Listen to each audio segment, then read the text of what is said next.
Many people say that they're afraid of being alone in the dark, but the real fear is knowing when you aren't alone in the dark.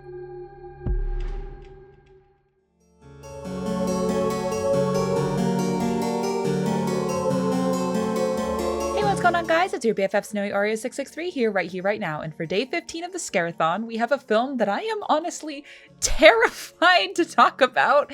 It's Lights Out from 2016. Yes, this movie that was generally forgotten by the public. Oh boy, do I have beef with this one. When the short film came out in 2013, I watched it with my friends in middle school and I got so scared that I developed a fear of the dark that still permeates to this day. Yes. This is the thing I attribute to my own fear of the dark. And when the trailer dropped for this film adaptation, the fear came raging back. I avoided the film at all costs, but here I am nearly 10 years later, ready to conquer my fear and watch it for the first time. My friends in my Discord server were thankfully available to keep me company in this. We watched the short film first and then the movie, and apparently most of my screams were so loud that my mic didn't pick up on them. But my friends Nat and Adam were kind enough to record everything so you can hear a little bit of my misery.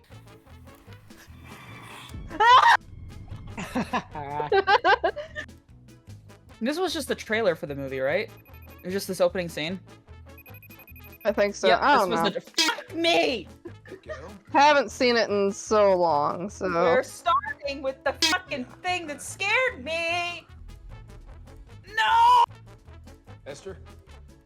Yeah, that's definitely Esther. Totally Esther. Good idea. Smartest horror movie protagonist ever.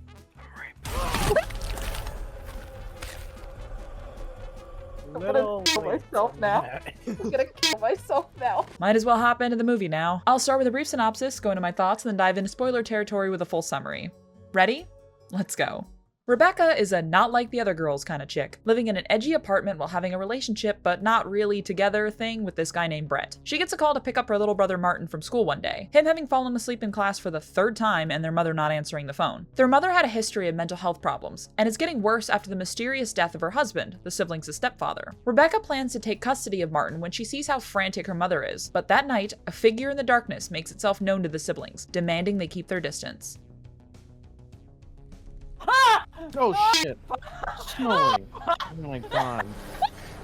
Snowy scared me more than the actual thing. While overall this movie as a whole is just kind of fine, the actual terror in this is so chilling. But much like the autopsy of Jane Doe, if you aren't afraid of the central threat, maybe it won't impact you as much. Someone like me has such a fear of the dark that the mere concept of this entity is horrifying. Watching this movie made me have a flashlight in my lap at all times. And yes, I will admit I did sleep with the lights on that night. The short for sure does this one better than the movie itself, but I do think it's creative with how they expand on the lore of the monster. And for a horror entity, this one is so unique. The way the threat works is that it can only exist in the darkness. A flash of light and it's gone, but you turn your flashlight away, it'll teleport right to you, aiming to kill you in nasty ways. The sounds this thing makes gets right under my skin, and the appearance of it, the pure black form with white eyes, wild unkempt hair, and claws, it's downright terrifying. I hate talking about it so much because that means that editing Snowy has to find more clips of it to use, and that means I have to look at it longer, make it stop. Now we're gonna get a little deeper into the plot and into some spoilers. If you want to skip, head to this time. Ready? 3, 2, 1, boo.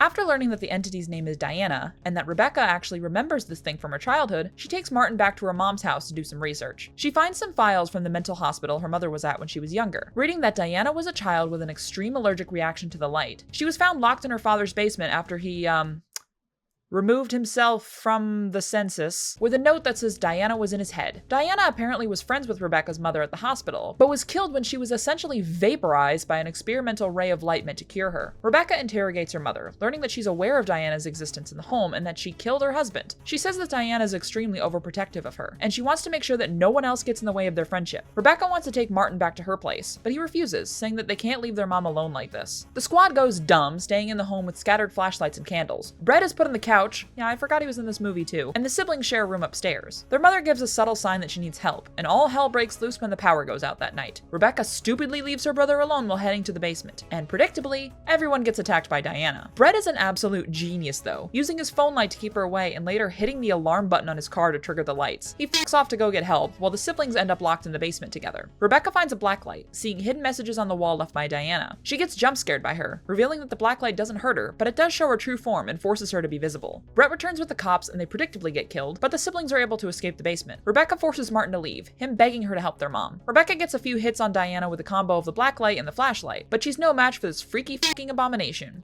Not too much longer, I don't think. Well, right before the end, their mother appears. She knows that Diana's attached solely to her, the girl having a power to enter someone's head to torture him, because sure. That's what she did to her father before going to the hospital after he removed himself from the census. Following in his footsteps and determined to save her children, their mother makes the ultimate sacrifice. Rebecca and Brett deciding to become a real family and take Martin in now that this is all over. This is, without a doubt, one of the scariest films I have ever seen, despite it, again, just being overall fine as a movie. The characters are pretty whatever, the acting is passable, and the story practically being over by the time it really gets started. I also got a little frustrated with how dumb the characters could be, constantly splitting up and leaving the child alone with just a candle multiple times, but I think overall it hits a home run on creating a unique horror monster to remember. I know I for sure will. Get this fucking thing away from me right now. I hate looking at it. Make it go away. Make it stop. If you feel brave enough, watch this one with the lights off. See if you feel safe during it. I dare you. I'm giving this one 3 out of 5 stars. Thanks so much for watching my video. As for tomorrow's movie, when the local townies tell you to stay on the path and beware the moon, sometimes it's best to listen, lest you'll regret it the next full moon. Bye.